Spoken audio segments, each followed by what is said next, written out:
Hello, hello. Am I live? You guys can hear me. Everything all good. Click, click, click. Don't worry, I'm only live. These pop-ups are live.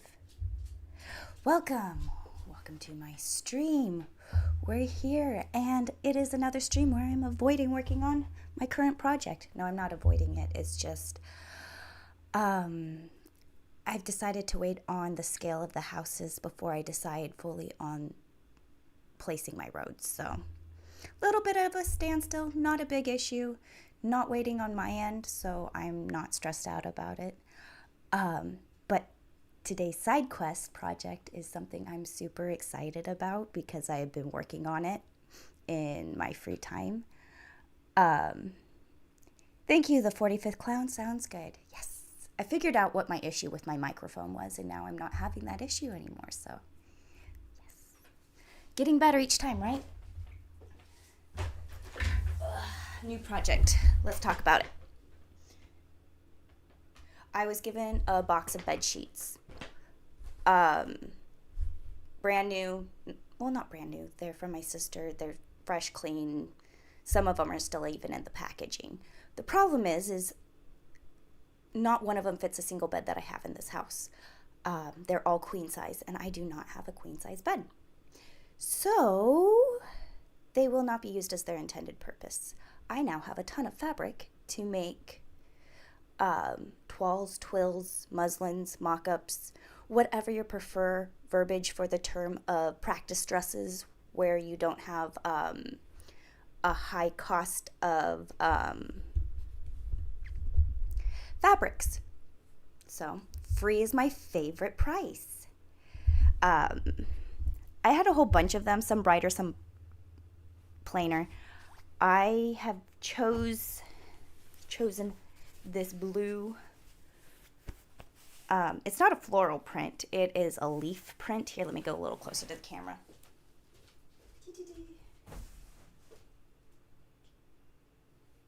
There's definitely a direction in it. You can see that all the leaves go up and out, so there is a top and there is a bottom. I hope that didn't make it more confusing, but there's definitely a direction to this print. If I was going to make the bed, the leaves go up towards the pillows as... Where did I hear it? It was from Friends, Monica. The pillows are the sunshine, and the flowers grow towards the sunshine. Silly, but it works. So there is definitely a direction in this print. Sometimes it may just seem like an all-over print, but then having some of the leaves go up and down, it could get messy. So this definitely has a print direction to it.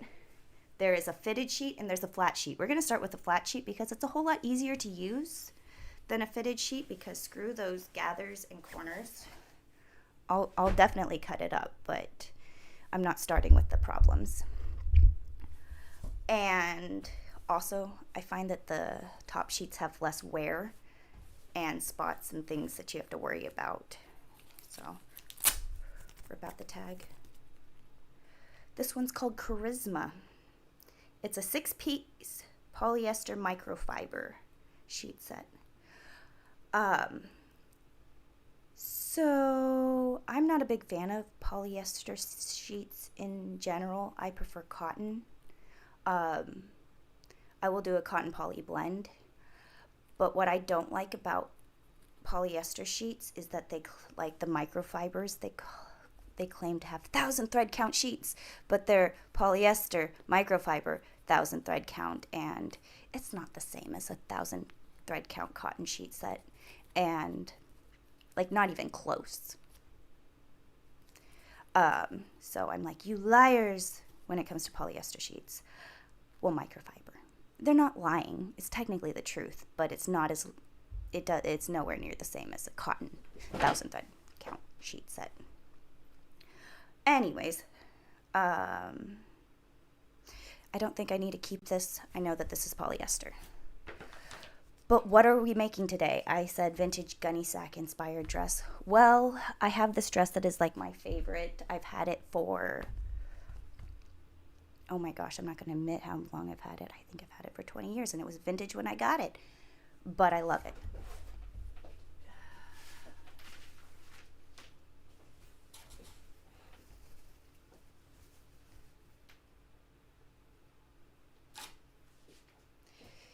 it reminds me of a 70s fantasy medieval princess. I don't know. It has a high neckline that gives it a feeling of like a collar, but it's not a collar. It's just a raised neckline. It has puff sleeves that are lace that have these zippers at the wrist. So it has built-in bracers, and I love it. I'm not looking forward to putting zippers in, but hey, you got to do what you got to do. And I have a picture of me wearing it. Here you go. Isn't it lovely? I absolutely love this dress. My necklace is a pair of scissors. I don't want to change anything as far as the style and the fit. So, let me see. Hold on. Don't worry, I'm only live and I think and talk at the same time. Hey, mister, get down. So that is the dress that I'm working out the pattern for. I have, on my own time, started patterning it, and I think I'm ready to cut it out, and I want to cut it out today. So that's what we're going to be doing.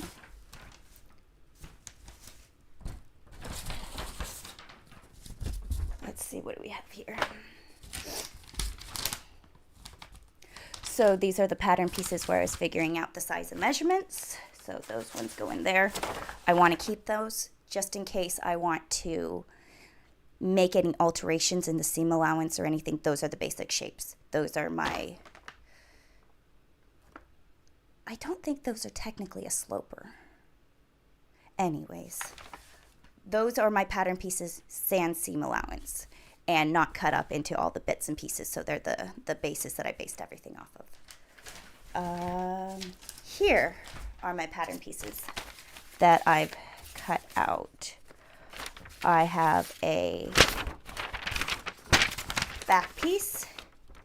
My center back is 1 inch off from, has 1 inch of seam allowance because this dress has a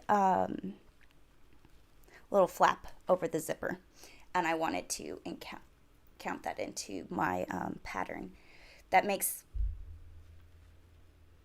not the biggest difference, but I want some wiggle room to play with that zipper. So I added 1 inch to the back, and then I did the regular seam. I did my seam allowances at 1/2 inch and only 1/4 inch at the armhole, because I'm just going to use the serger for the armhole, and I'm just going to do a narrow armhole seam allowance with the lace, and everything else has a 1/2 inch seam allowance. And there is this little mark right here where my facing, I have a little notch where my back facing ends, and then this is my back facing piece. So I have to cut this out, cut out a left or right, and I'm going to line the bodice. I'm going to use pillowcases for the lining. I kind of am torn between using this bluish gray that matches the sheets or using this peachy color. There's a darker peach, but it's not quite right, but it's not that bad. But the reason I would use the peach over the gray is because it mimics skin tone, so any sheerness from the fabric, it'll all blend together. Like white underwear under a white dress just stands out like nobody's business. But if you line it in a peach or a pink, you can't see anything. But, so I have a bodice back with a facing, and then I have the bodice front top-ish. This is the waistband, and this is the gathers in the bust, and we have a facing piece. So the bodice is probably the most complicated piece that we have, but it's my favorite part. So sometimes I just cut out the bodice, figure it out first, and then I go for the skirt. Sometimes I just cut it all out, and the bodice, if it, like, I'll make it, if it doesn't quite work out, I'll redo the bodice because it's a whole lot less fabric. But, sorry, that popped up. So those are those pieces. And then I have, oops, my sleeve, the bracer part of the sleeve. And then I have two different sleeve patterns I drafted. And this one I technically used measurements and did it to the T, to the book of what it's supposed to be. And this one I knocked off directly from the dress. And I'm kind of leaning towards using this one over this one, even though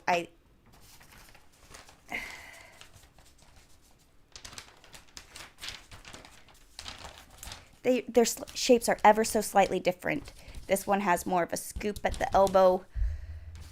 This one's more even, but this one has a little more space at the arm size. So I'm leaning towards the under-engineered one over the over-engineered one, but it's not the end of the world because free fabric, I can cut it out again if it's the worst. Although the sleeves are not going to be made out of the bed sheets, I have some scraps. Whoops, let's not put holes in the scraps with my pins. Okay. This is a gorgeous French lace. Oh my gosh, I only have a few scraps of it left with these giant embroidered flowers. Now these flowers are way too big of a scale and I don't really have a bunch of them, but this is a piece of one. I love this lace. It's gorgeous. This is the part of the fabric that just doesn't have any of those giant flowers on it. So it's kind of the base of it. And this fabric gets wasted a lot because it doesn't have the pretty flowers on it. So I'm going to use this scrap lace for my sleeves because I think it has the same feel. It's a little bit less dense than the original lace. This lace is a lot denser, but they're about the same weight. I don't know. I have options. If I don't like it, it's not the end of the world. I'm the one making it. I can stop and start again or change it out. So that is the game plan. I have lining fabric, leaning towards using the peach as my lining. I have my bed sheet fabric for my main fabric and my facings. And I have my lace for my sleeves. And when I was making wedding dresses, we would be given the sample dress and we would have to copy that dress exactly. Which seam finishes, which stitches were used, how many stitches per inch in the different areas, etc., you know. Excuse me. And we had to copy it exactly unless we had a better way of doing it, and we had to show that it was a better way, more efficient way, or explain to why this way should be done versus the other way. And as long as it didn't affect the way the exterior looked, because it needed to match what people saw on the website in the photos, because that's what they were ordering. So I am kind of doing that to this dress, except for because this is my creation, I don't have to copy it exactly. So, but I do have it right here for reference. How did you do the facing? Well, the facing has some fusible interfacing right at the top part of it, but it only goes down partially, probably because this part needs a little more structure and support. So I have it to reference for all my weird questions, like why? Why? Oh, that's why. So, oh, wish me luck. I've been obsessing over this, obviously. I patterned it all out and have it all ready to go. Oh, and then right here is my skirt pattern. This is the main part of the skirt. It goes from right about here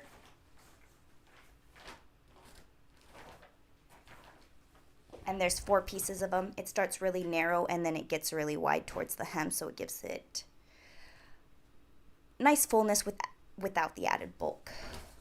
I'm a little nervous because technically this has about 2 inches of negative ease, and by my measurements, this is not my size, but the dress, the final dress that this is based off of, the negative ease works, and it's not a big issue. But me sitting here patterning going, these numbers seem a little bit on the small side. I can't give wiggle room, and there's no problem in that. Like mentally, I can just cut it a little wider and know where I'm doing it. But I'm basing it off of a garment that I know how it fits and that I know is the right size and scale. So I'm going with my gut and cutting it at the right side. Again, low cost barrier of entry. I have free sheets, so it's not like if I cut it out of this and it's ruins, I'm not going to cry. So, but in my head, if this was like $1,000 fabric, I would definitely be giving myself like 1-inch seam allowances. I know, why would I make it bigger if it's such expensive fabric? Because giving myself an inch here means not having to cut out a whole nother piece in alterations. Also, doing a mock-up helps you get the fit and things figured out before you cut out your expensive fabric. But I am nervous about these measurements. And there's nothing wrong with that. It just means I've had experience. And then this is the ruffle for the hem, and there were 5 pieces of them, which I find is interesting because it's not an even number. It's not like 4. It's not divided evenly, but it is 5 pieces this length. So I'm like, okay, I'm just going to go with their math because I like the fullness. I like the gathers. You know, trying to copy it as much as I can without being too off. Okay, I'm diddle-daddling and avoiding cutting now as much as I should. Let me clear my space and start with, I'm going to cut out the bodice first and then deal with the skirt later. Yeah. The one thing I am not going to do is I am not going to do a skirt lining. This skirt is lined in this off-white acetate. And it has to be because this fabric right here is very sheer. And I love it, but this is not nearly as sheer. It's lightweight. You probably could tell if somebody's wearing something bright white underneath it. That's why I'm going with the peach for the lining. But it's not nearly as sheer as this one. So I'm leaving out the lining skirt. I could add it, but it just seems like unnecessary bulk. And this is cotton and breathes. The acetate doesn't, but the outer fabric does. This is polyester and it doesn't breathe. Like, it's not going to be super tight, so there's flow in there. It's not going to be like a suffocating garment in any shape or form. I just am thinking of the general properties of the fabric, and I don't think that this fabric needs a lining like this fabric needed. So I left it off. If I need it, I can add it. But for now, that's one difference that I'm already deviating from the original. All right, let me get this out of the way. Well, I don't want it too far away. Near enough that I can reference. Let me get the extra sheet out of the way.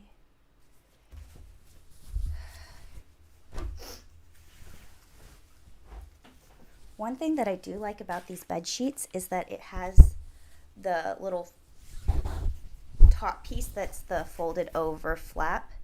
And I'm going to use that for my ties because it's about the right size. It's already sewn and it is more than long enough to serve that purpose. I don't have my applique scissors, but that would be a good application for my applique scissors is using this to cut to but not through the stitching.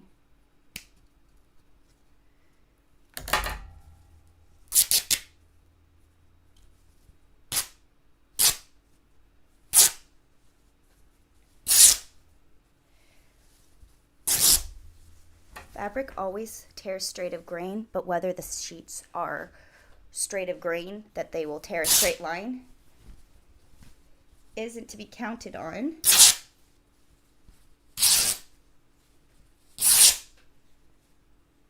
But honestly, I'm surprised at how straight of grain these are. Let me see how off it was. About 1/8 of an inch on this side, and it's about 1/8 of an inch off. Not bad. That's like pretty dang close. All right, these These can go to the side. I'll use those for my strip.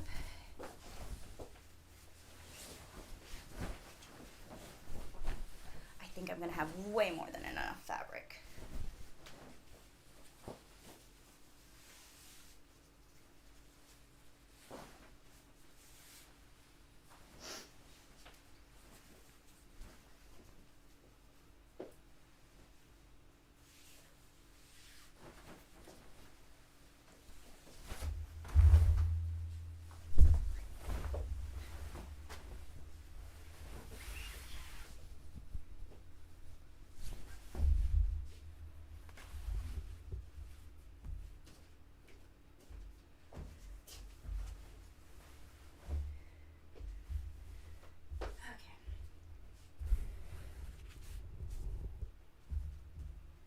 It's never a good idea to cut fabric when it's hanging off the table. It will pull everything in funny directions.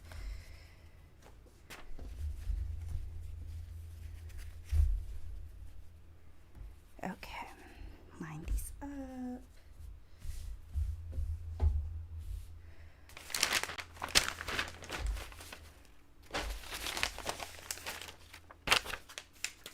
Okay, all the pieces I need out of this fabric. I do need that. That's front. This is all for the front. This is for the back. Okay.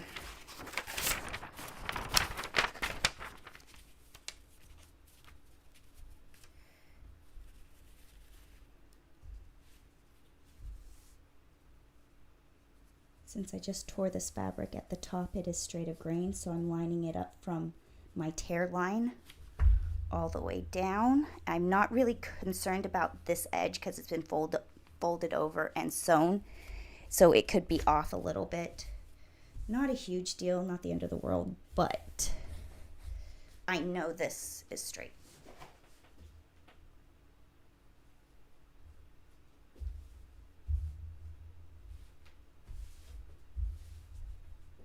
I don't believe, nope, I lied. This one's a cut on the fold piece.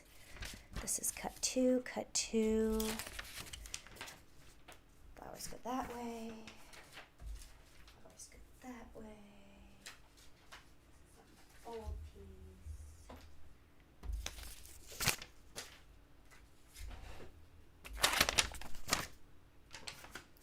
I'm glad I thought ahead instead of putting this one on the fold, because I could cut it on the fold, but this is the finished length and then it gathers down.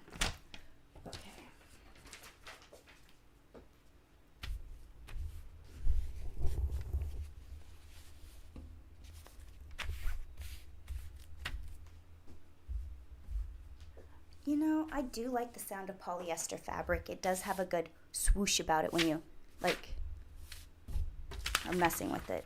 There's definitely an acoustic property that I can appreciate.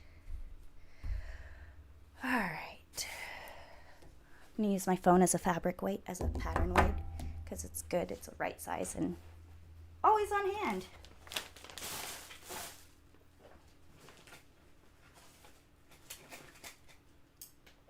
Let's see which fabric scissors I want to use today. I think I'm feeling these ones.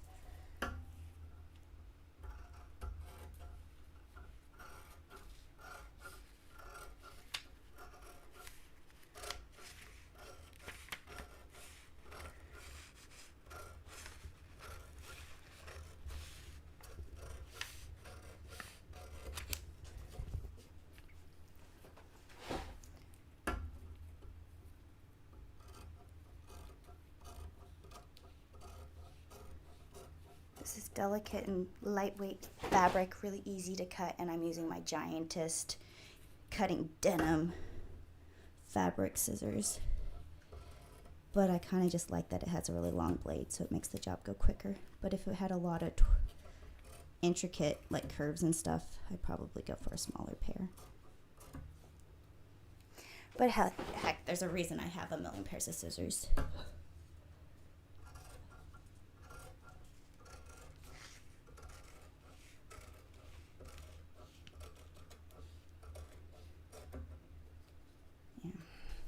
I don't hate cutting out fabric, but it is always the step that gets me stuck, because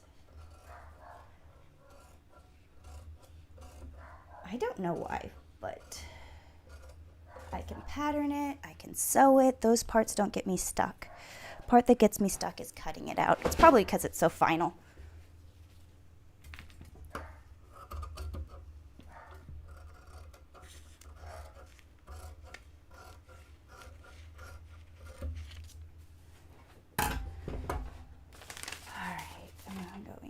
This with this pillowcase because has to get cut out of that next. And I have to make sure that I put pattern pieces in a different pile than fabric scraps, because fabric scraps and pattern pieces aren't exclusively different looking as you would like them to be.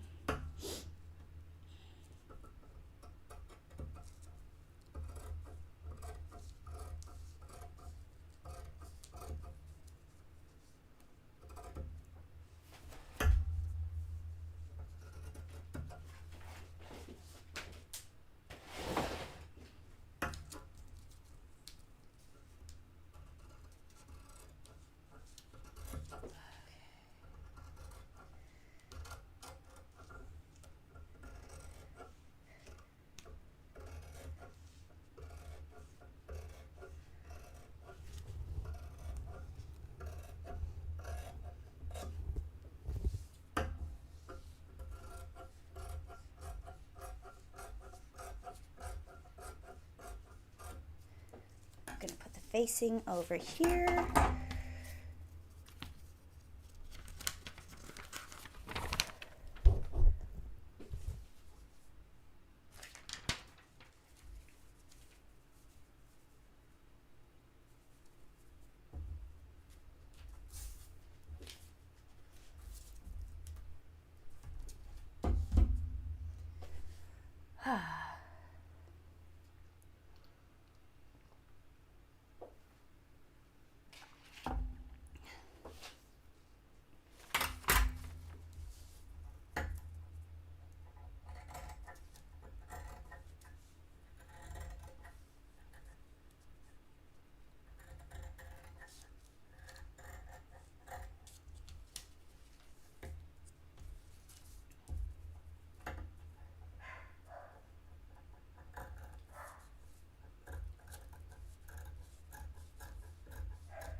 Good to hear that Bruno's keeping me safe.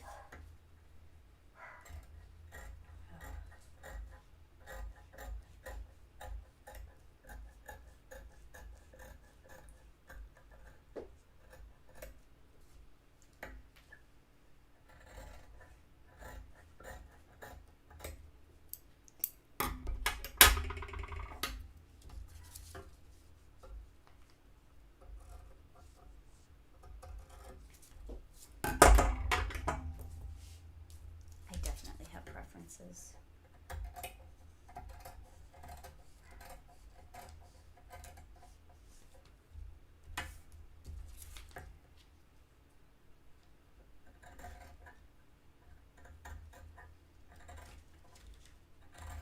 Have you guys ever used electric scissors or rotary cutters? They have two different styles. One where it's a rotary tool that's electric, and then they have the ones with the tiny scissors. Oh my gosh, once I got over my fear of using power tools to cut out fabric, they became my absolute favorite thing to use for cutting out wedding dresses. Granted, I still use my scissors for detailed things because I just felt like I had more control, but I'm definitely a big fan of electric rotary tools for cutting out fabric, and I need this one also out of the lining. So, and if you ever get an electric rotary tool meant for cutting fabric, make sure it has a built-in sharpener. Night and day difference.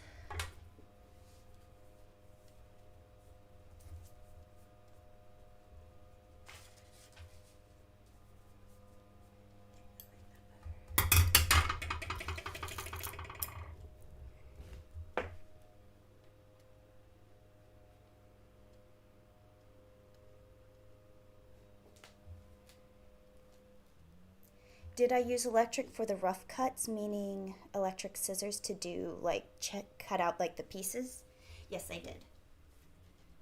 You can get really detailed with those electric scissors. You'd think that you can't, but where the rotary tool meets the surface of where it actually cuts is a teeny tiny point. So it's like it's not the whole blade going over the thing, so it's not like a huge surface area. So you can get really detailed in there. It's just mind over matter. But sometimes just scissors were the right thing, but I definitely like using an electric rotary tool. I just don't currently have one. I have a little Ryobi one, and I really do like using that, but that one is not really meant for fabric. It's meant for leather. It does great with leather. It's great for vinyl, like paper, cardboard, even foam. No, I wouldn't use it for foam because it crushes it ever so slightly. But it's not for fabric. Like I said, you need to have a built-in sharpener because your blades need to be really sharp to handle delicate fabrics.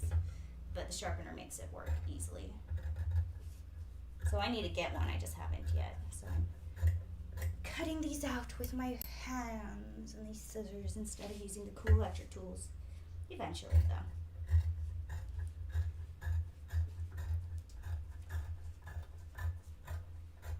If it would take me an hour to cut out a dress, it would only take me not 15 minutes, it would take me 45 minutes with the rotary tool. And when you sit and cut dresses out for hours, you get bruises on your hands that you're like, what the heck? How? Let me hold my scissors ever so slightly differently. Like a dent here. There's a little thing on my pinky.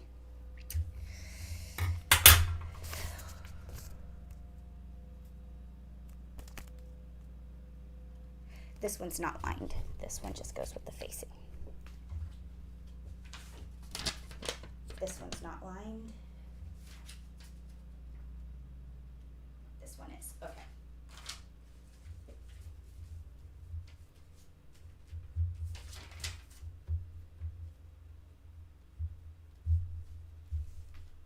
Let me scoot back onto.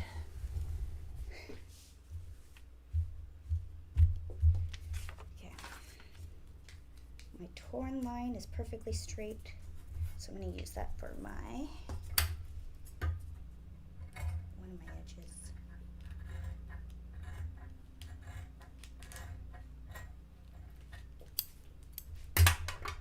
Okay, yeah, I didn't think of that electric scissors would be that accurate. I think the manual scissors too much.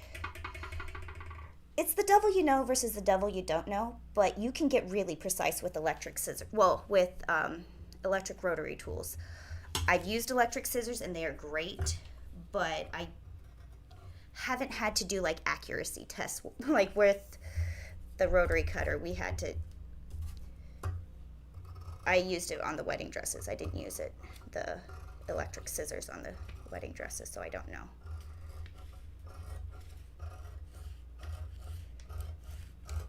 But I definitely liked it for cutting tools that net fabric that you make fluffy petticoats and ballerina skirts out of.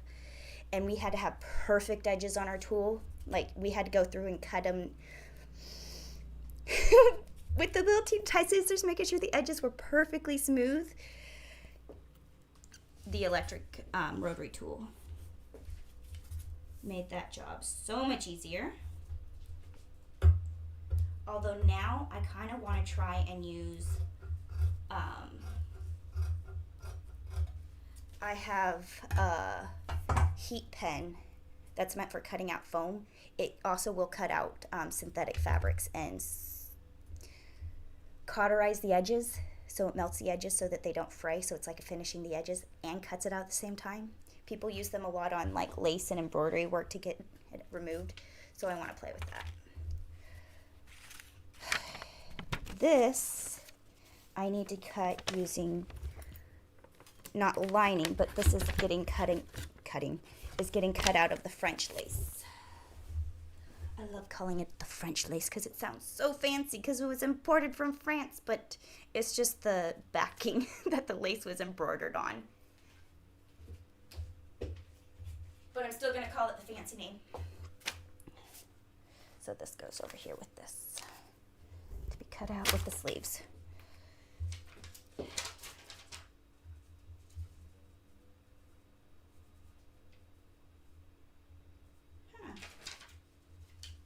There we go.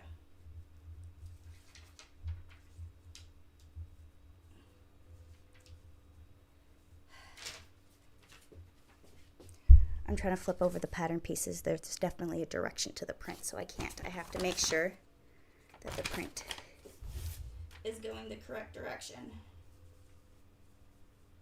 There we go. Granted, I am going to put a piece of lace over this particular piece, just a little strip, but doesn't mean we have to get sloppy.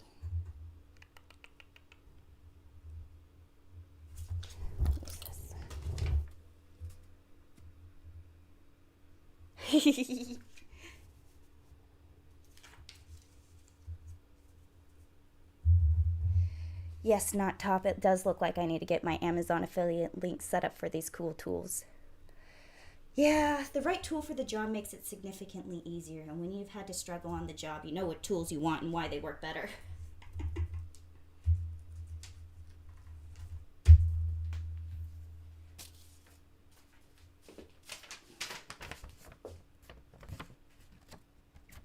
This one's also cut on the fold. Let's see.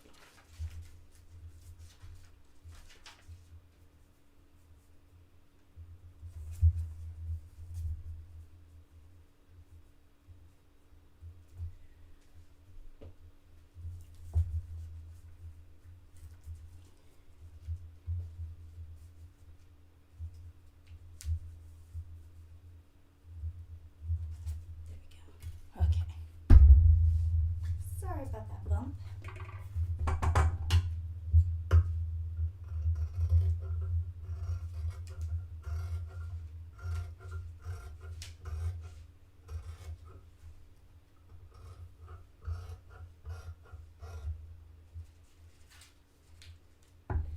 Still need two of these.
This one also needs a lining.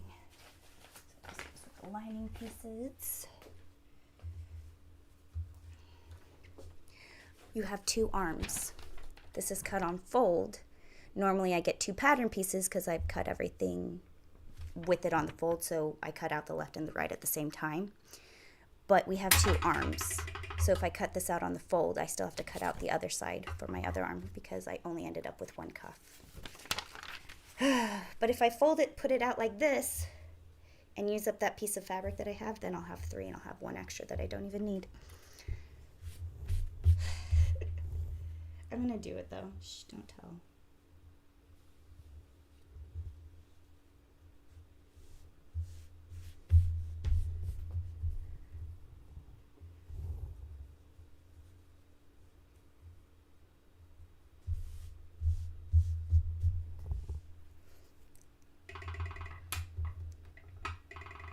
Let me check. Hi, Jack. How are you? Hi, Jack. And it's self-lined, so I'm going to need 4 of those. Hi, Jack. Want to come say hi? I'm so sorry, Jack. Hi, everybody. This is Jack. He's a scaredy cat. But since he can't see you guys, he's not afraid of you. But he should be afraid of me because I just bonked him. Sorry, Jack. Okay. These are self-lined. Not going to line them with that fabric. I'm going to use the self fabric, like the example of the dress that I'm currently working on. So I'm going to still have to cut one more out after cutting these two out.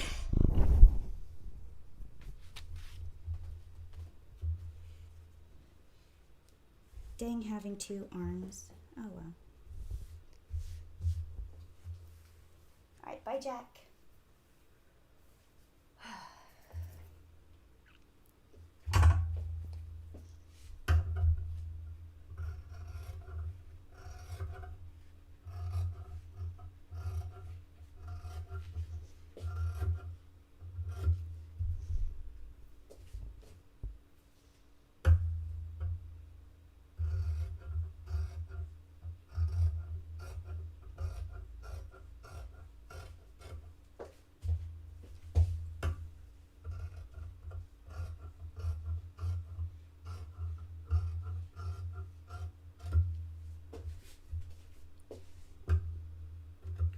There you go. 1, 2, 3. Now only one more.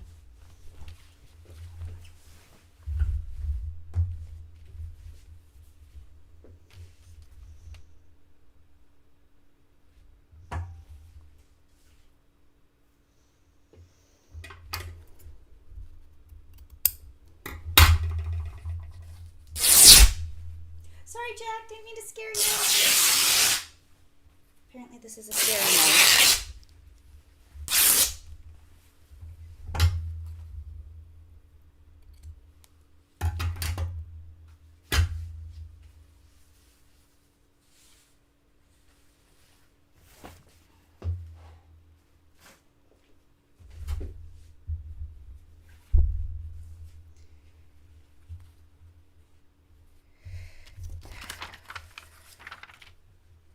I did that so I'd have a fresh, clean edge from my cutting edge when I went to cut out the waistband. And let me cut out this last little gauntlet from my arm. I like calling them gauntlets, even though they're out of this delicate floral fabric, because it sounds badass to have gauntlets.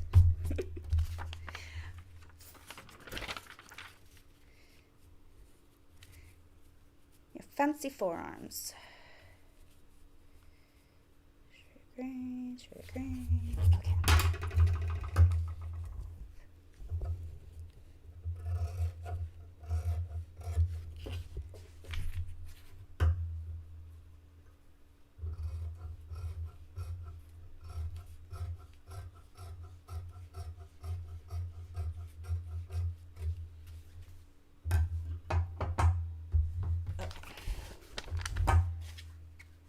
One, two, three. 1, 2, 3, 4. Okay, 4 of this pattern piece. They're all together. It is not scraps. The sleeves. Sleeves are lace. Bust insert is lace. All right, let's.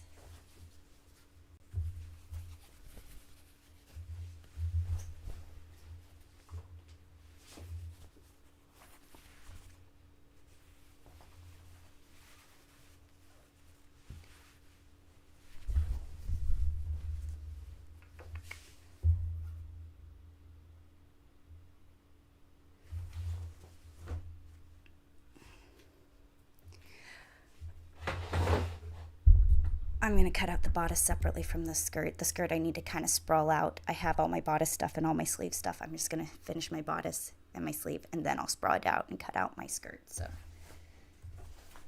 give me 2 seconds on that one. I lost my cup of coffee. That's not a good thing. I have my cup of water.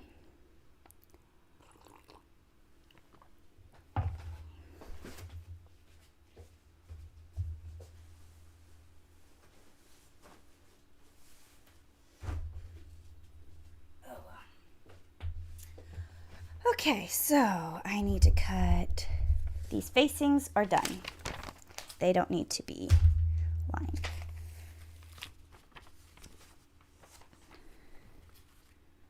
I have 2 of these pillowcases, so if it doesn't all fit,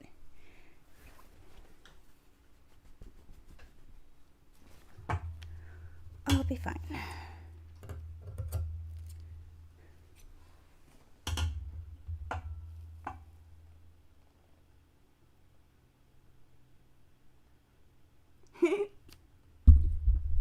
New character unlocked. Hi, Jack. Yeah, that's Jack. He's been around, but he's like a very shy cat.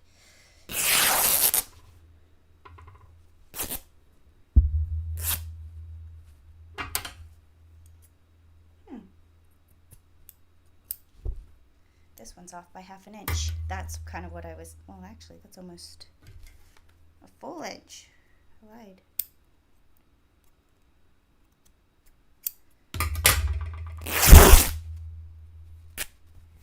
Yeah, they're just off. I'm not going to be able to get it.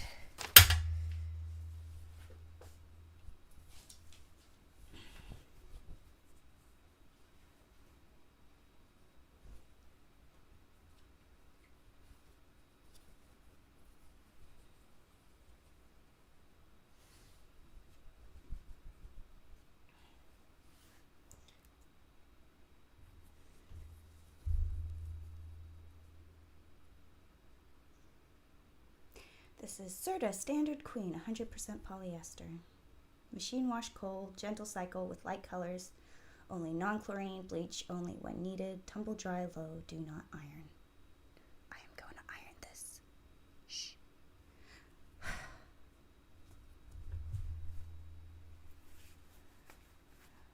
I am going to iron this. It's going to happen. I will break the rules. I don't care. Shh, don't tell. 45th Cloud says, I saw an interesting YouTube video by Alex Steele around how expensive scissors are made in a company called Ernest Wright. Not as interesting as new cat co-host. Right? I really like my gingers. These ones were made in Italy. A lot of gingers that you find here in California were made in Mexico, which nothing wrong with that. It's an easy way to identify my gingers versus, like, when a lot of people, it happens way more than I care to admit. You go sewing with people and they all have the exact same gingers as you do, and whose is whose. I know mine from, it's Italy, and there's also a little piece of tape right here on the handle, like the smallest little piece that nobody would know is even there, that I'm like, yep, these ones are mine. And then also I know every scissor has its own sound. I know these ones all too well. Like, I know that sound in my sleep. These are my newest favorite pair. They are super sharp. They are like intense, and I like that they do their job easily and well. Okay, let me see. This, I'm going to cut out the lining. I'm going to put it here. This, I'm going to put on this fold, and this piece right here,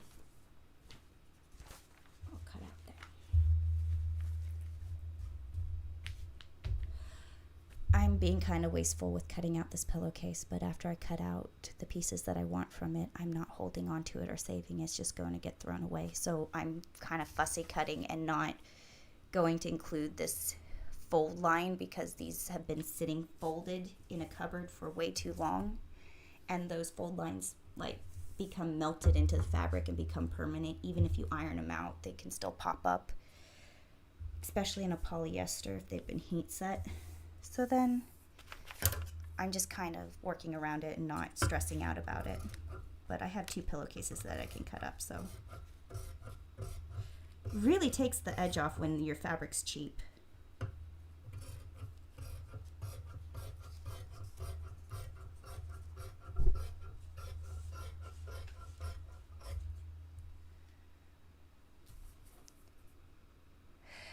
good question, Not Top. Do I sharpen my scissors or do I send them off? Both. When I was doing wedding dresses, we had all gingers. Well, we had a couple of other fancy pairs of scissors too, but the gingers we would send off periodically. Can't speak. And get them, we'd send them out to go have gingers sharpen them and send them back. It was time consuming. They did a good job. We always had fresh, sharp scissors. When I worked at the upholstery place, everybody had dull scissors. It bothered me. I'm like, why do we have dull scissors? And so then I had the sewing machine guy, that would come and fix the sewing machines. He would do scissors sharpener, so I would get everybody's scissors sharpened. But the scissor sharpening machine, I should have affiliate links because I have one that I really do like. Super easy. Sharpened all my scissors. I can figure it out. You can figure it out. I still had people fighting me going, I could sharpen my scissors with a pin. I'm like, you guys have the dullest scissors ever. Sharp scissors make your job significantly easier. Why go through life with dull scissors? So I have sent them out. I do send them out. But sharpening my own scissors with the right machine is easy. And I even did these ones, which are my favorite love scissors. I sharpened them myself, so it is completely doable. String. Oh, unless your scissors are serrated, do not sharpen serrated scissors. These ones aren't serrated. What does serrated mean? You know, like a serrated knife where it has little teeth. If you sharpen your own scissors, you break off your teeth, and then they're no longer serrated, and then they won't cut anymore. So don't sharpen your own serrated scissors.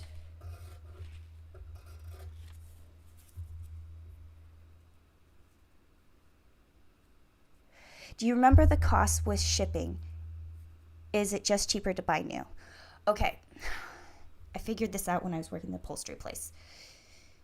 You can buy dollar store scissors, and they'll work for a while, and then they'll stop working and stop being sharp. But they completely sharpen up with the tool, with the sharpener, and you can keep cheap scissors sharp, and then they work as good as expensive scissors. Again, scissors can be purchased at the dollar store or Walmart for fairly cheap. You're not getting the best scissors, but they will cut sharp fresh out of the package. Good scissors can be between $20 and $100. Even buying them at Waywalk, you can get cheap good scissors at wholesale prices.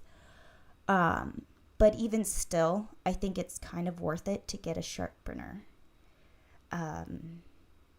Because all your scissors could be sharp. And you don't have to deal with dull scissors anymore. I don't currently have a sharpener right now. The one I had purchased and used was for work. And I don't have access to that one anymore. But if my scissors start getting dull, I would definitely get a sharpener.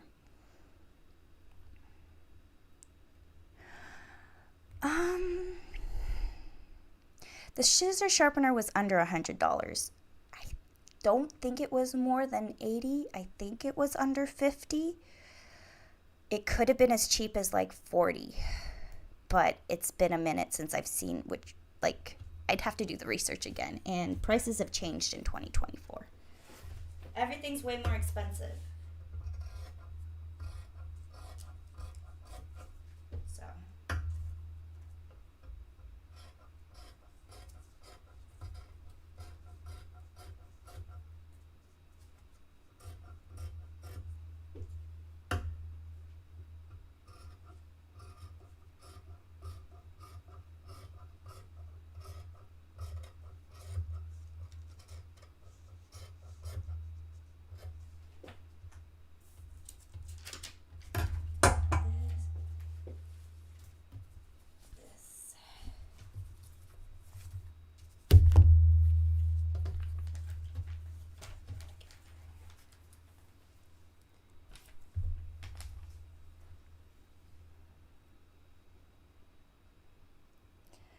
Michael Snell. Hello, late to the party today. Well, welcome. Glad you can make it. We're off on a side quest.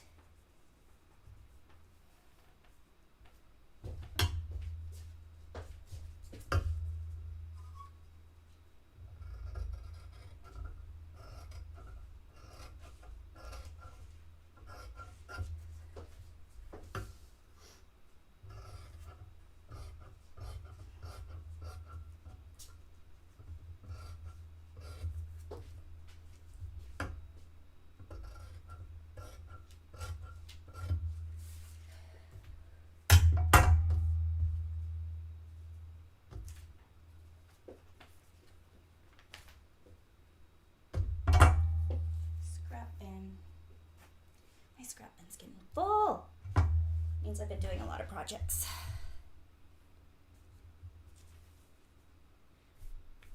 I'm like, why did it? Yeah, that makes sense. There's a little snag and there's a fold. Like, this is very inefficient. It bothers me. But like I said, I'm not saving any of the leftover fabric from this pillowcase. So I do not have to worry about feeling guilty about wasting fabric. This is not expensive fabric.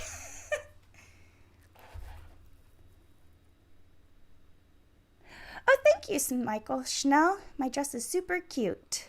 What are you working on today? I think this dress is super cute. That's why I wore it. I am making a knockoff of a Gunne Sax dress. I've had this dress for way too long. I absolutely love it. I love the fit. I love its weird patterning and style. And I was given a bunch of bed sheets that I'm cutting up to see if I can recreate the pattern, so I can then just have a pretty second dress like this one out of slightly different fabric. What's really crazy about this vintage dress is I bought it in high school. It was vintage when I bought it in high school, and I've had it forever.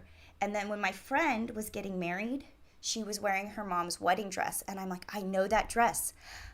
Her grandma had made her mother's wedding dress, hence why my friend wanted to wear her mother's dress that was made by her grandmother.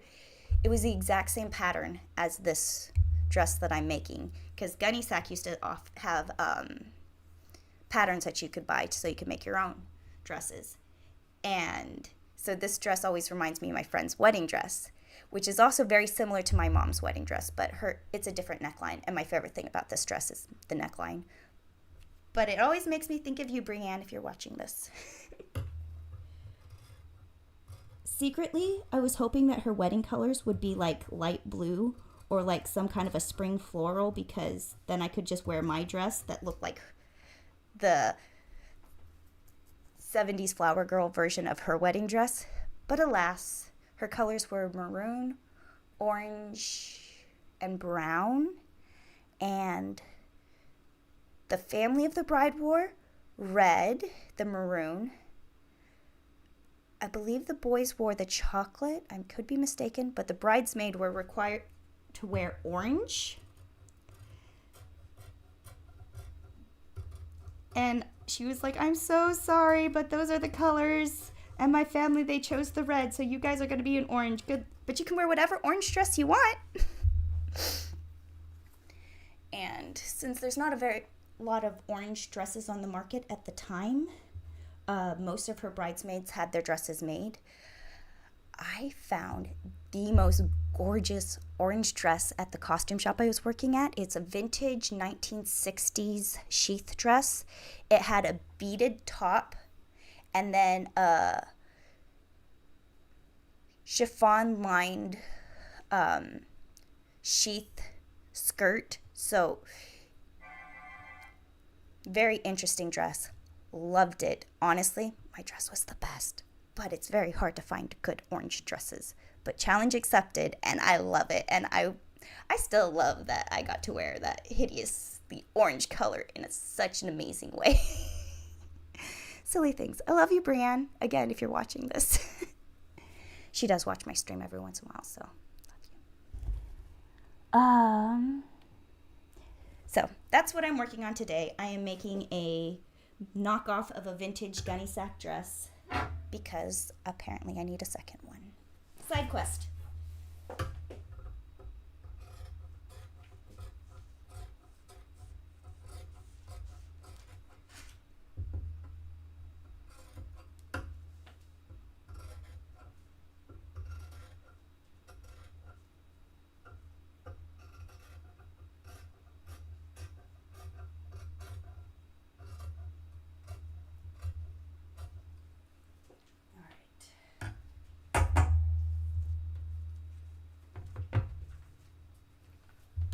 Those pieces have lining.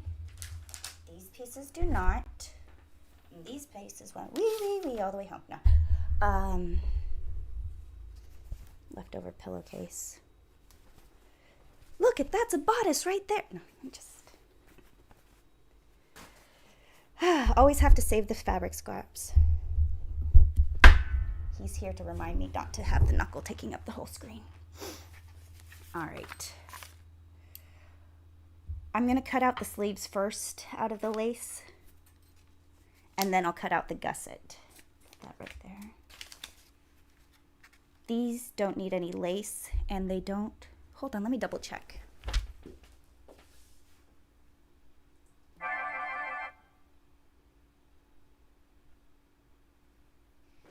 It does seem to have an interlining in between the two layers. Don't worry, I'm only live. So, I think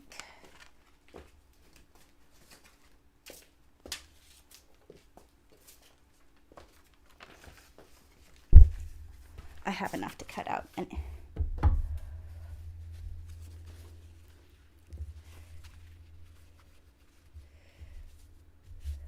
oh, geez, Louise, that's such a barely I don't.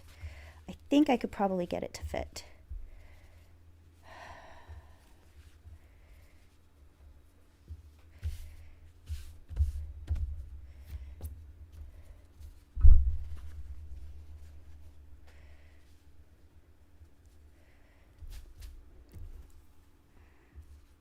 Okay.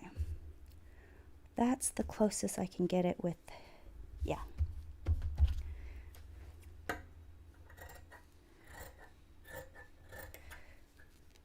The little mess up spot is right in the seam allowance, so it's not going to affect anything.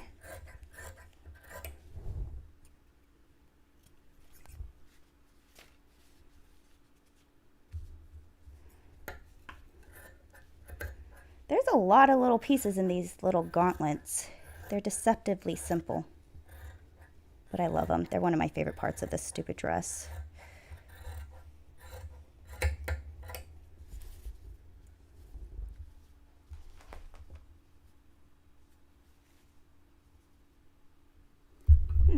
Michael Snell, is there a brand of sewing machine you recommend? I know you recommend one with a digital screen. Anything else to look for? Sewing machines are really simple, and we're to a day and age where it's easy to find. Like, they're going to work. They're gonna sew.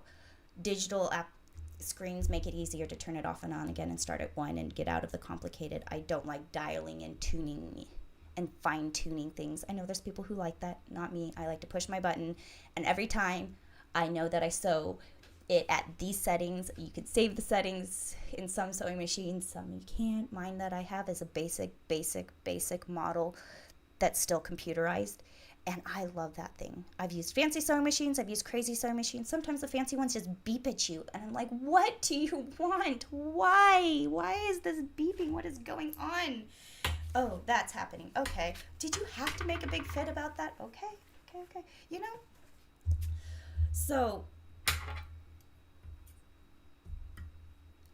the digital thing is one of those, it's not a deal breaker, but it's 100% a preference. Brand-wise, other thing to look out for is the bobbin.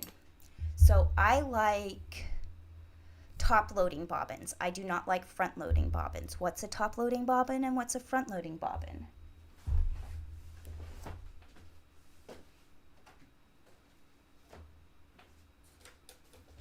This kitty sewing machine works. If you're going to get a dial-up sewing machine, this will be fine. It's going to drive a little slow, but if you're brand new, whatever. These are normally white and pink. This one I painted myself. It's my purse. It's cute. Hi Jack. But it has a top-loading bobbin. You put the string in this part. When you have to put the string in this part, there's usually a silver piece that you have to put it into and then click it in. That piece, if it's not tuned correctly, can be the bane of your existence. And it's not worth it for the stress of things getting tangled and knots and dealing with issues in your sewing machine. I would prefer a top-loading bobbin over a front-loading bobbin. Now, if I was to get the sewing machine I want, like my dream machine, the thing that my sewing machine doesn't have that I would want as an upgrade is a knee knocker. What's a knee knocker? It lifts up the presser foot, this thing, instead of right here with a little lever. There's a little dot right here that you put a, fulcrum be the right word? Lever that you use to knock with your knee, and it lifts it up so you can keep both hands where they need to be as you adjust everything. That makes life so much easier.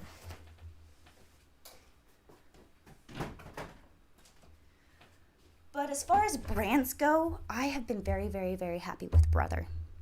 Brother sewing machines are very straightforward, easy to use, and I haven't had any issues. I broke that gray Singer thing that everybody looks like rough and tough sewing machine. This thing can sew it. I have broke that one. Like, it did not do. It broke at the beginning of the panorama too. Anyways, I don't like that sewing machine. I see it everywhere, and I see lots of YouTubers use it, and I get it. They even have a digital version of it now, but I don't like that sewing machine because, like, it couldn't handle me sewing it, I guess. I'm not that hard on sewing machines. But, okay, 1, 2, 3. All those pieces. I have more pieces for my little cuffs than I do for my body. No, it just feels like that.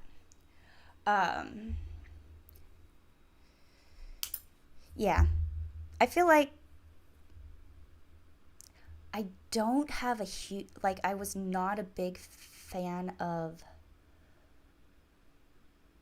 I want to call it Bernadette's, but they're not Bernadette's. Bernadette's a name we used to call. Anyways, Bernina's. I was not a big fan of those, but that's because the ones that I was working with were front-loading bobbins, and it's more the issue with the front-loading bobbins than it is with the machine itself. But I've heard really good things about Bernina's recently, but I have not used one, so I don't know. But I remember I was like a little, like, I don't like Bernina's, just because I was more having issues with front-loading bobbins. So I hope that helps. Get a top-loading bobbin, not a front-loading bobbin. If you can get a digital one, go for digital. I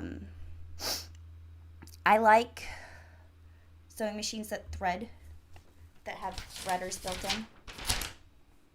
I'm going to do this sleeve. If it doesn't work out, I'll do the other one, but I'm going to try this one. How you doing, Jack? Yeah?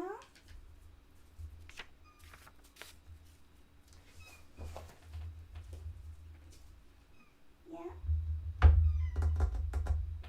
I already fed you. Oh, did you get trapped in here? Nope, you didn't. You can still get out if you need to.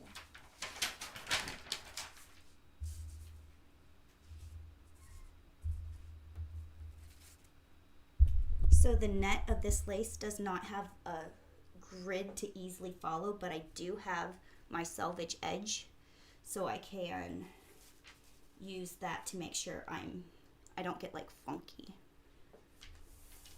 Okay.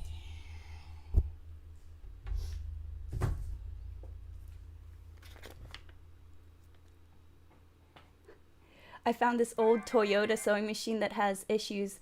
I'm not sure how much effort it is worth to try and fix it just for fun that it's a Toyota. I love it. My truck's a little Toyota pickup truck.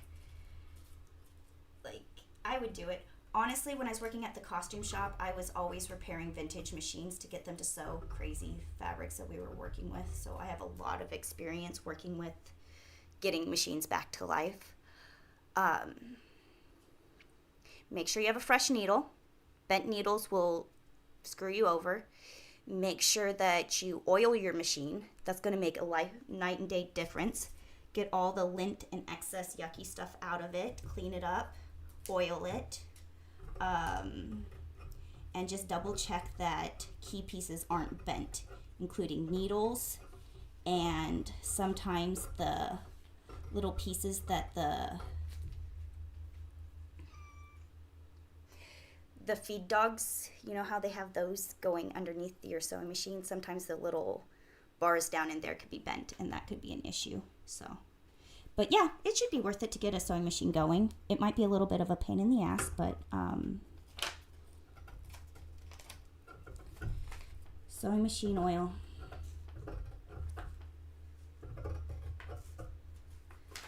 Honestly, machines were built to last, and they work pretty darn good.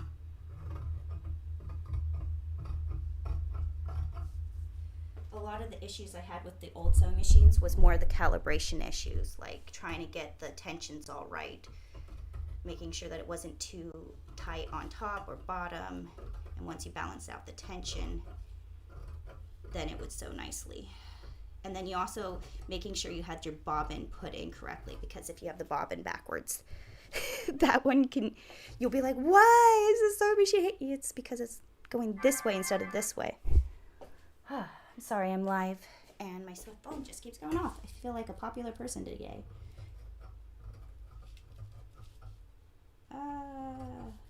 Don't do that.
Okay.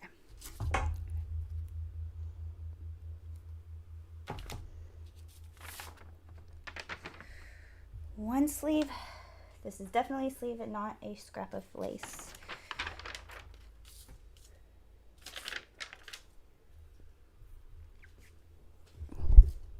I have another piece of this if I need it, but if I could get them both out of this one scrap, that'd be cool.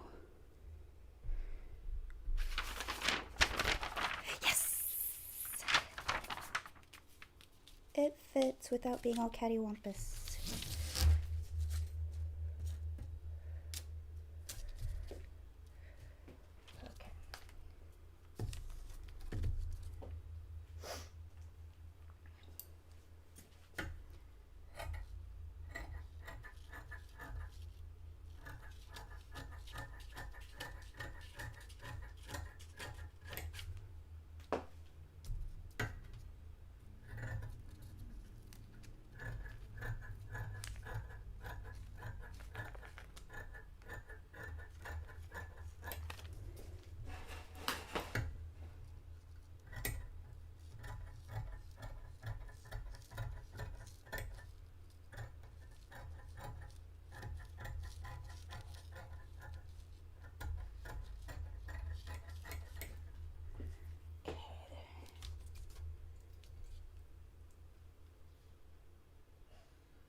Okay.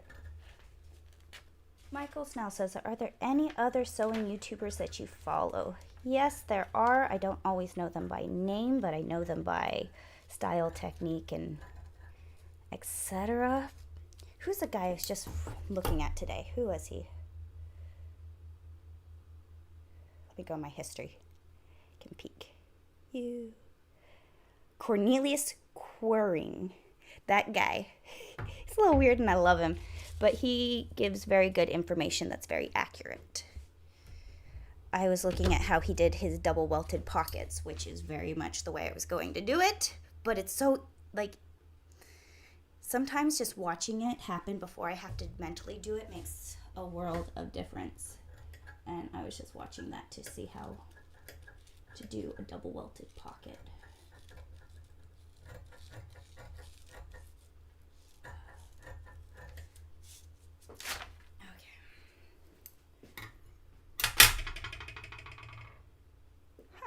Okay.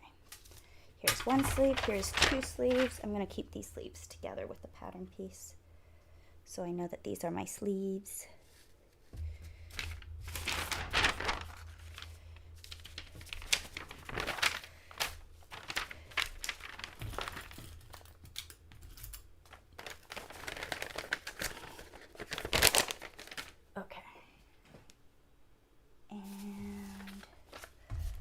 Last but not least,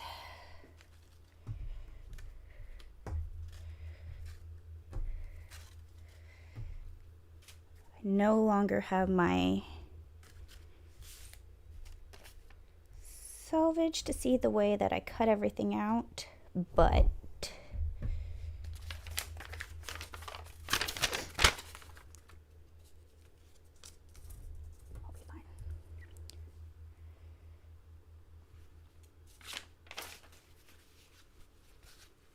I only needed one of those. Oh well.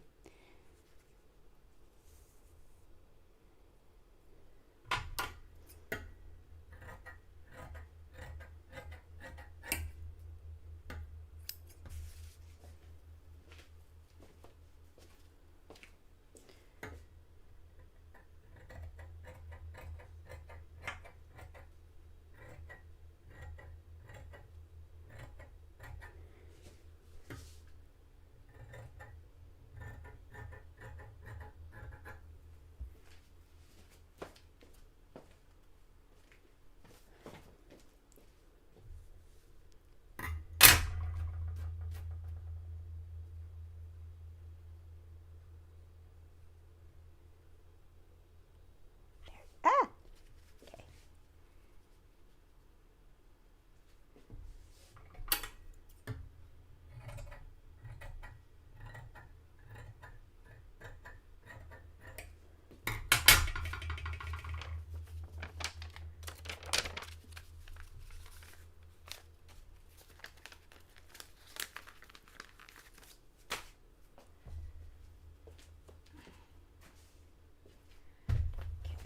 I'm not using any of this. These are my pattern pieces I'm going to use next. My ties. Not using this.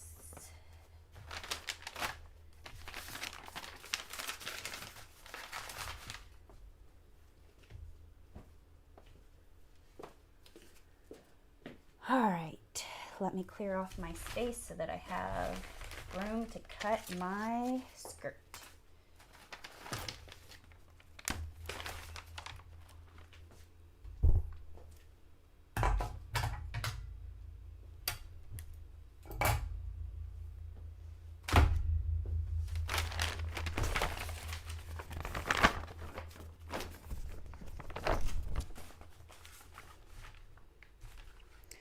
Too bad.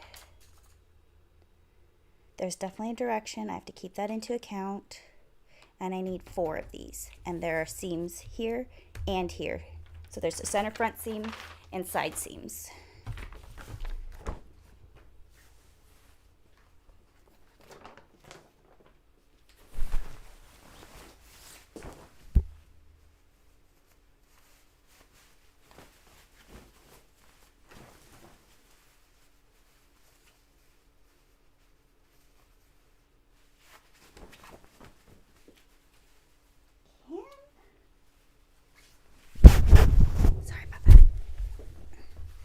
Can I fit it if I fold it this way? fold it into quarters. Will it fit? No, I don't think it's going to because this is half.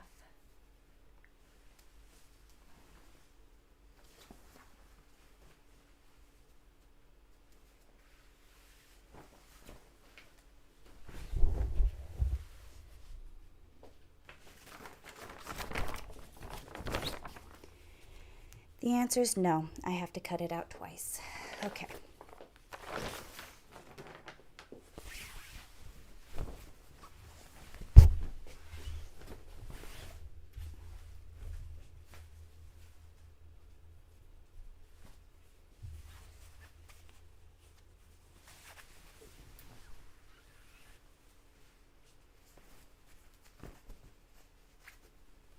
Sometimes I feel like I'm rustling the fabric more than I'm actually cutting or sewing, trying to get everything to lay flat and nice.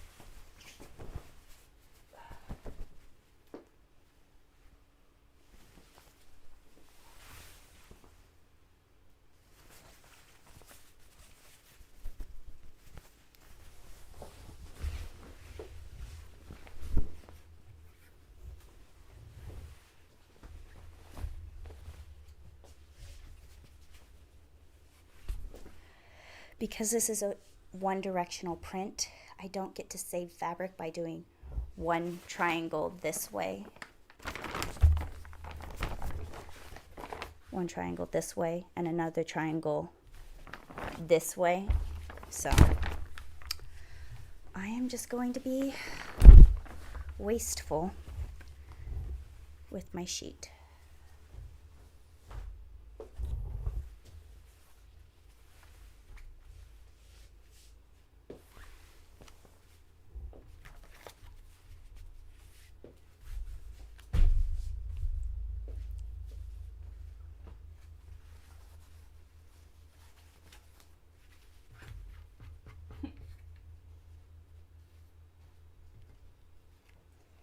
Michael Snow, when is a fabric piece so small that it's not worth saving?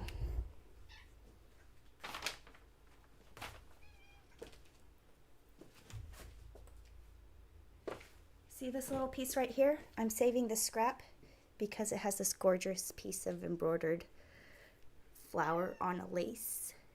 There's a little bit of a piece that's cut off, but that doesn't mean I couldn't count that into a seam, cut around and make it work. This is still valuable to me. The size is a dinner plate. That's not necessary. It just depends on how nice the fabric is. This same size piece of fabric of this probably could easily toss. Not a big deal. But think about kind of projects you do, the scale that they're at, and if keeping a bunch of scraps is going to be a good thing or a bad thing. It's like a double-edged sword for quilters because quilters can use tiny scraps of fabric, little inch by inch, little fussy pieces of fabric. Like, each person has their own answer to that question, and it honestly depends on the fabric, how pretty the fabric is, how much you like the fabric. Is it solid gold? I don't know. But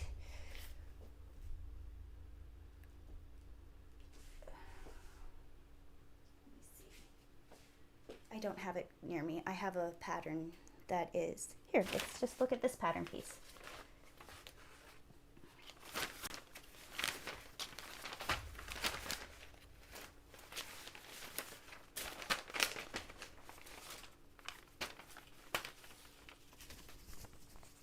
This is the size of a bodice for me. If it's about this size doubled, or I can get 2 pieces out of it that are about this size to 4 pieces, I can make a bodice. So there's no real answer to that question.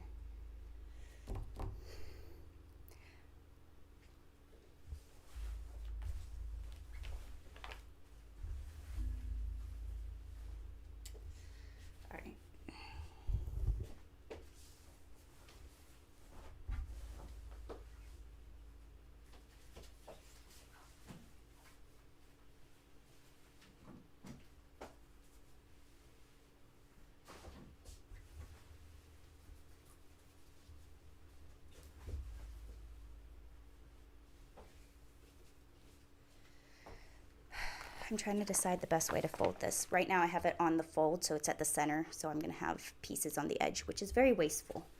So I'm seeing if I can...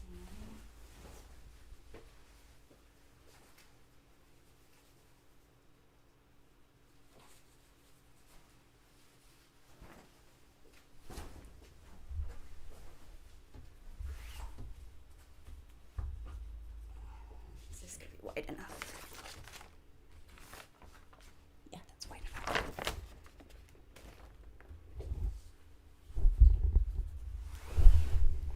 Ah! A lot easier when I'm not trying to go around audio equipment.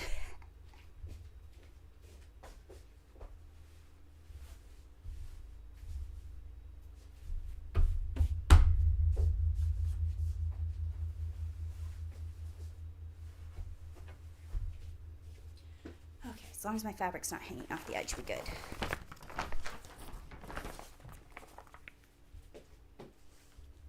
Definitely a direction to this print. I want to keep with it as much as I can.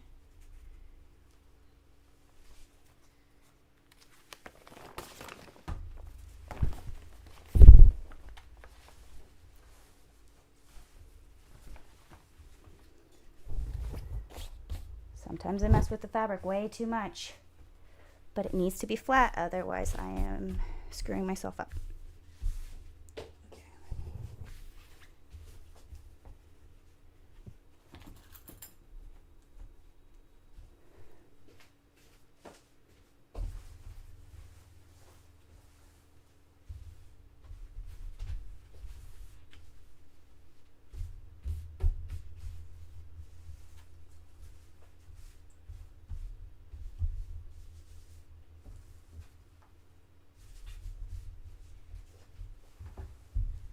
Definitely a swooshy sound to this fabric. If I made this into pants, it would be a pair of pants that swooshed when I walked.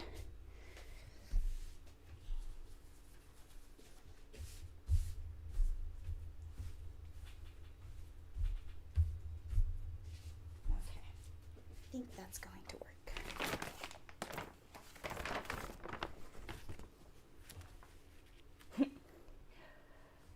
I just realized after Googling Gunne Sax that it's not the same as a gunny sack. Gunne Sax is a fancy dress, would be a fun project. Yeah, it's a Gunne Sax is a brand of dress designed by Jessica McClintock in the 70s, 80s. They're en vogue right now, but ouch.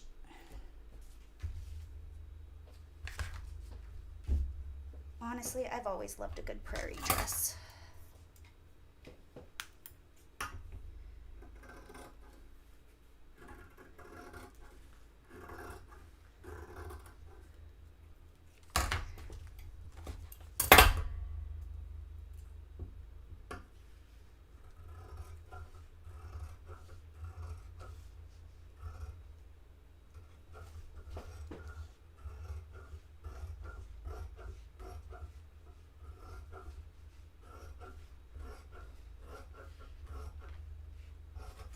Oh, just in case you're wondering, I used plastic for this pattern piece because I didn't have a piece of paper that was quite the right size without having to tape it together.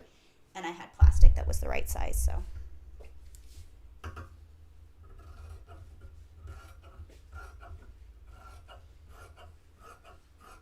The bags that we used to keep the fabric for the wedding dresses in.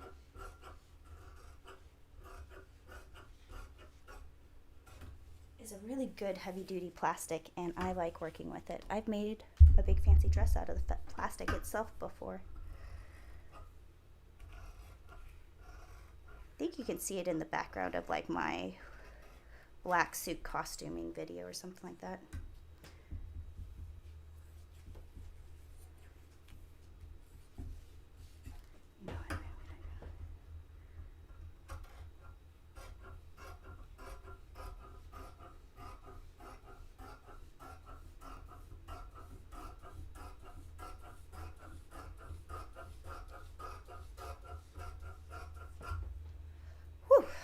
Okay.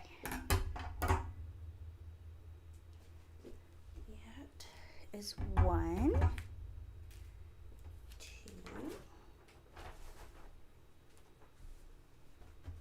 Skirt.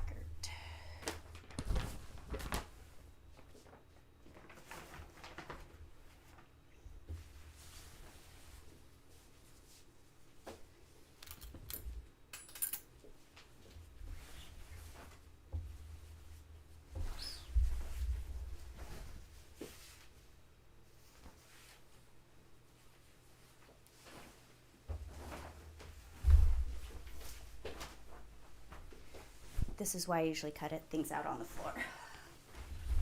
There's way more space on it, but not right now. You guys wouldn't be able to see. Okay.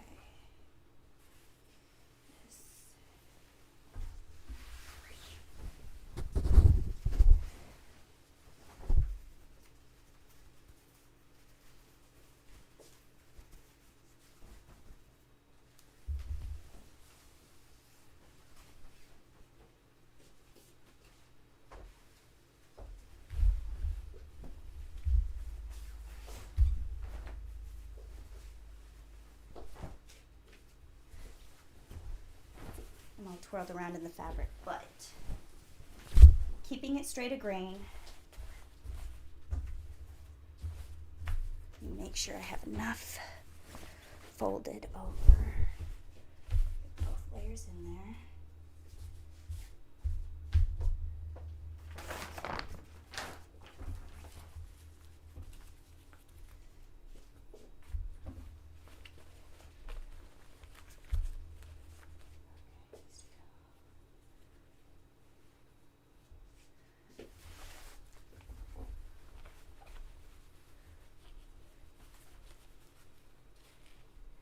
Oh, it's ever so slightly too.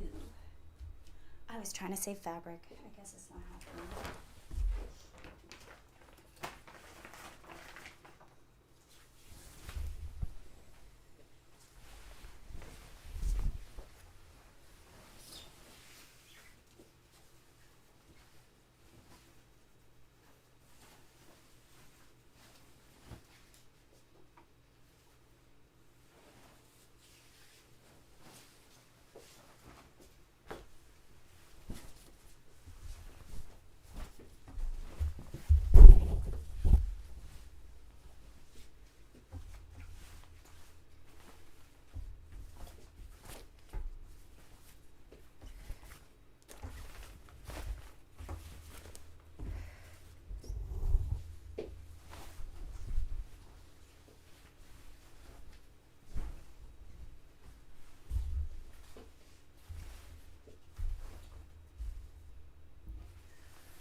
It's a workout trying to do this. You know what?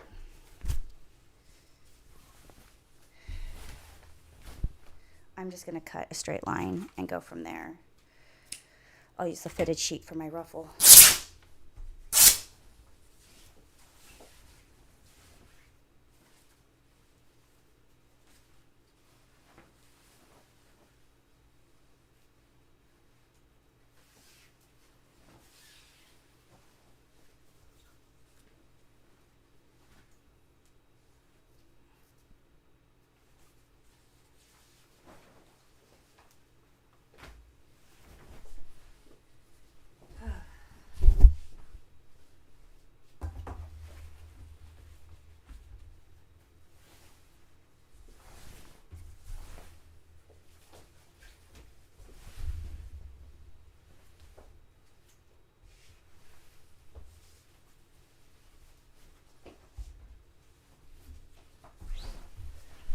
There is such thing as too big.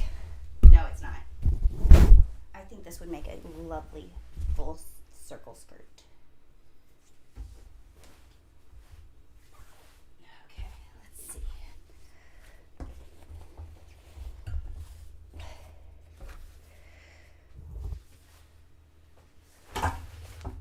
Working around the computer and the microphone.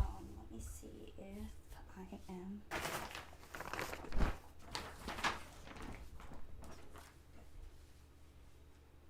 Nope. Okay.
direction of the print matters.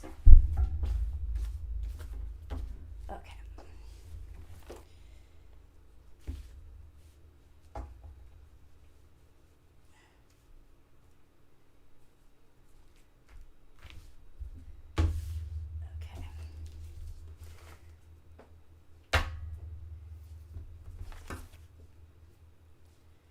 Let's do it. Oops. Let's do it.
Okay, let me get all these little scraps out of the way.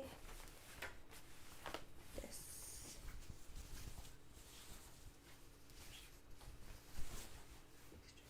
Scrap. Okay. Now I should have 4 of these.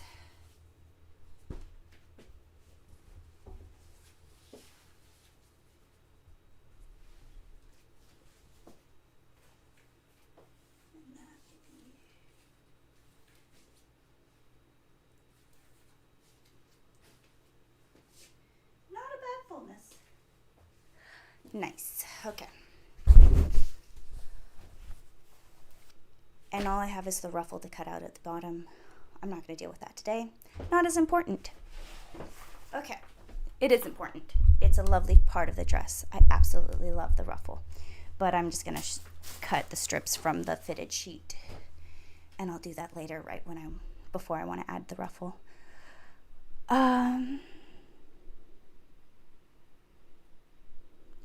Let's see. 45th class. This weekend I got some 1950s cotton velvet. Ooh. From a fabric reuse place. I needed to make a curtain for a door. Hoping I can get away without using a lining. Nice. That's awesome. I like a good cotton velvet. Yeah, those are very resilient. They are very good for upholstery fabrics. That's for sure.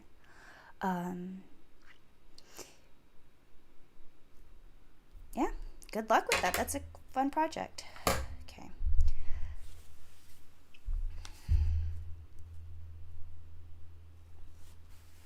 I don't need to pin the skirt. I can take that directly from this pile into the sewing machine.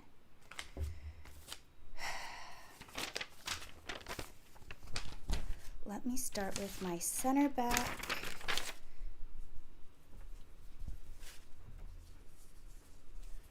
All right, I am going to put my fabrics together, right sides and wrong sides.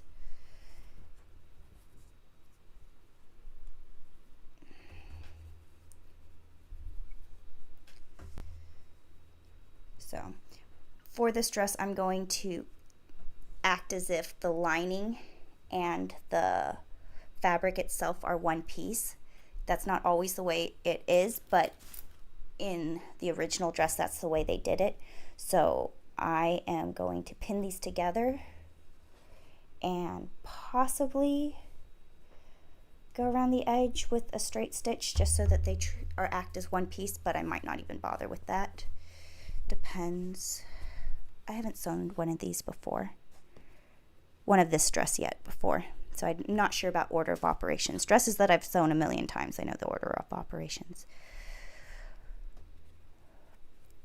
This one I'm not 100% sure yet, but my back pieces have their lining pieces on them. And I'm not sewing the center back seam till the last because that's when I'm going to put in the zipper. So I'm just going to put those right there for the moment together.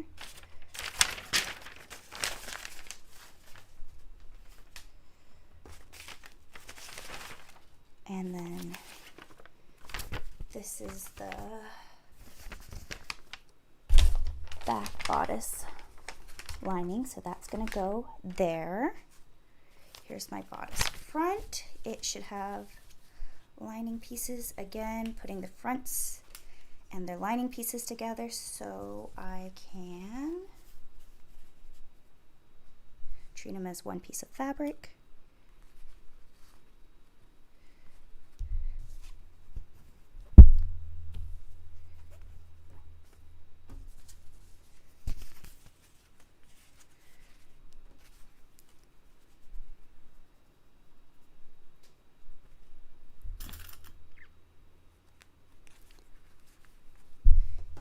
Those go right here. I think I would sew the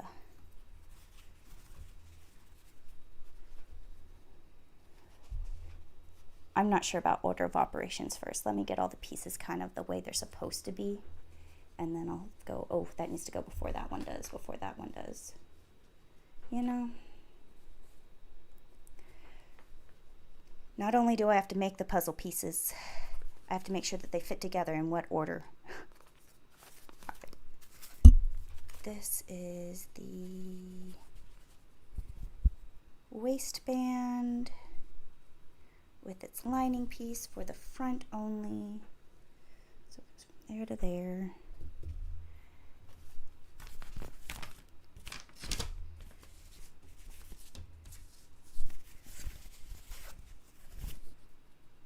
Well, strings, okay.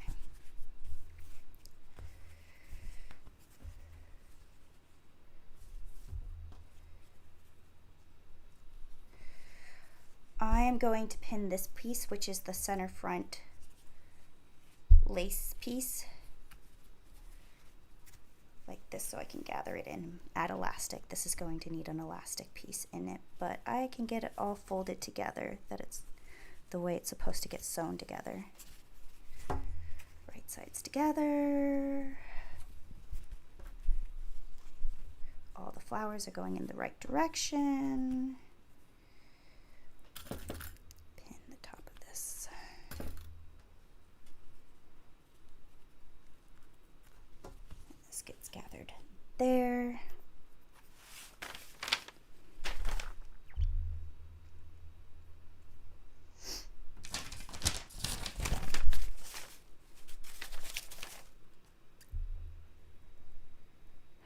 Knot top, do you think this is going to be a one-day project? If I sat and did it, it would take me about 8 hours to do, from pattern drafting to cutting out the fabric to sewing it all together. I'm at 1 hour and 45 minutes for cutting it out right now because I'm doing it live and talking and being distracted as I go. If I sewed it today, I could get this dress done in one day because I know how much time it would take me to do this. But doing it live so you guys can see versus just doing it on my own time. I patterned it on my own time mostly because I'm sitting there figuring it out, and it's a little weird to go, let me think, let me watch me do math. I don't know. And I was striking while inspiration was hot. But now it's all cut out. I have it pinned together, ready to go. Facing, that's what I'm missing. I'm like, there's still a piece I'm working on. Need.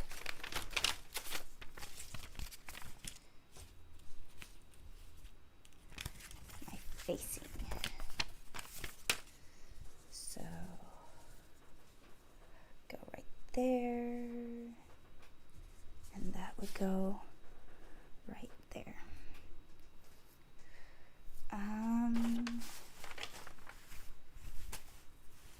that's cool. What's cool? So this is the top of the sheet that I just ripped off. I was like, that looks about the right size for my ties, because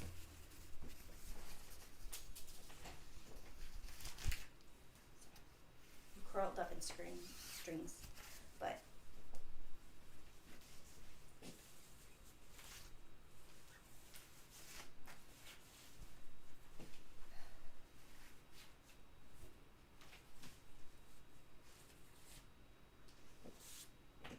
figured this made really good ties, and it's exactly the right width to fit in my side seams.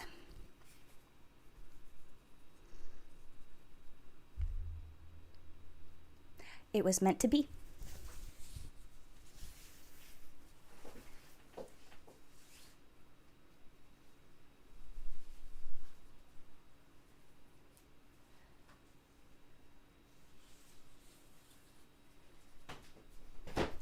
I'm going to fold it in half and cut it in the middle.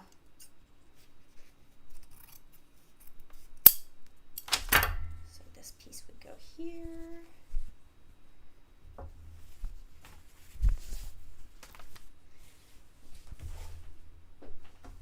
This piece would go here.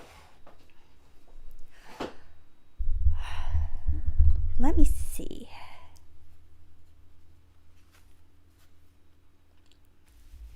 If I was to sew this, I probably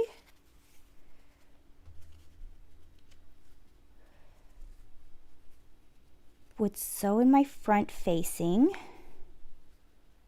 on both sides. After sewing in my front facings, I would probably make my insert. So I'd have to sew here, flip it, and sew another seam so I can make a channel for my elastic that gathers right here. Let's look at the finished one.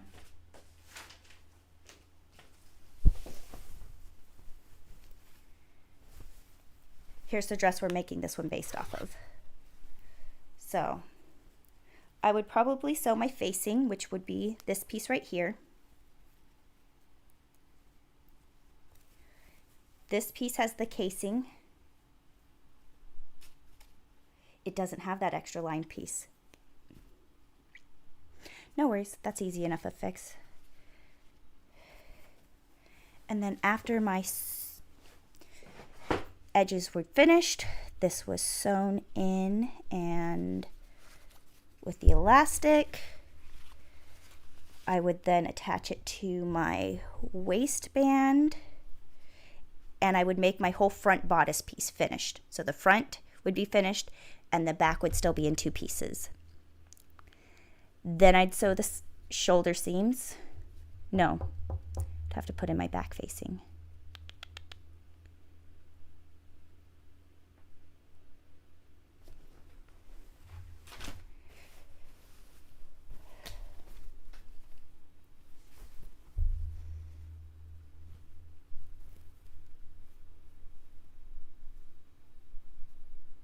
Interesting.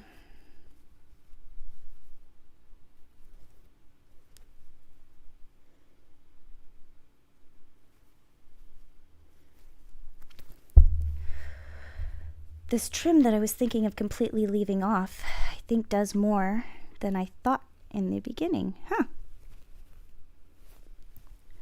Okay. Yeah.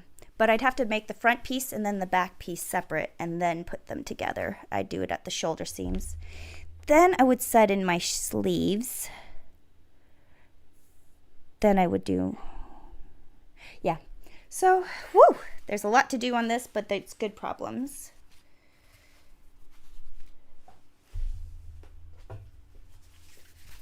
Okay. I may end up working on this before next Tuesday, possibly this evening or tomorrow. I may go live when I do this, when I sew this together. So if that's something you're interested in, make sure that you have your notifications on so that you know when I go live. Yeah, I think I'm going to call it a day because it's all cut out. It's ready to be sewn together. Now it's fun problems. Okay. And here is, just one more time, a picture of the dress, the original dress that I'm copying. It's not the best picture, but it's the only picture I have of me actually wearing this dress. Yeah. I absolutely love it. I think this is a fun side quest.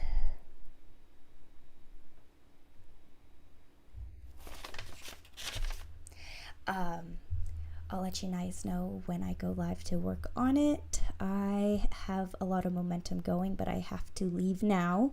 So I will randomly be going live to work on this, and I will. It's not part of this. It's definitely a side quest, but again, fun problems. Until next time, I'll see you guys sooner than next week. All right, but I will be back next Tuesday for sure. All right, talk to you guys later. Bye-bye. And